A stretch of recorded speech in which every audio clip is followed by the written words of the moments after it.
The story that I really love is The New Villa by Anton Chekov. And in some ways, this is quite a straightforward story.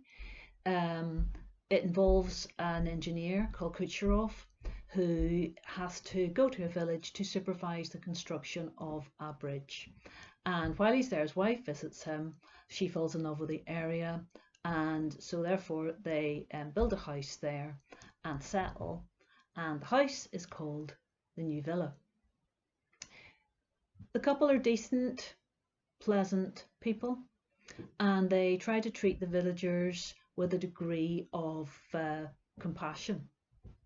But in return, all they really receive is, I suppose you would say, contempt.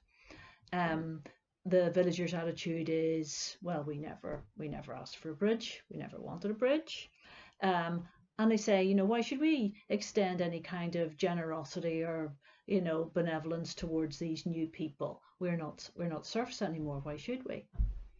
Eventually, the engineer confronts the villagers, and he says, why are we being treated like this? Whenever my wife and I have treated you really in a humane way and tried to treat you as equals.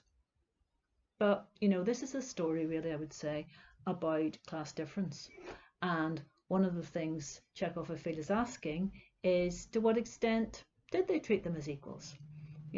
That type of benevolent paternalism, it's well meant, it's kindly meant, but does it not underscore class difference also?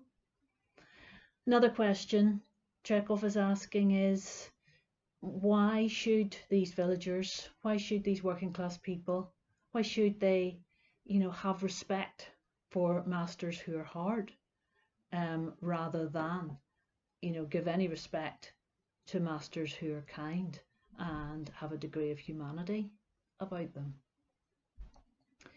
So I suppose I would say that this isn't one of these short stories that we would describe as, the art of the glimpse, in the sense that this is quite a rigorous consideration of class and place. But I wouldn't want to give you the sense that this is in any way a kind of grim sort of treatise. This is all done with humour, and it's done with such lightness of touch. Also, as well, it's so full of feeling. And by that, I don't mean the sort of unearned emotion of sentimentality. I mean that New Villa is full of ordinary people, if anyone can ever really be described as such, but ordinary people with complex, difficult, and really layered lives.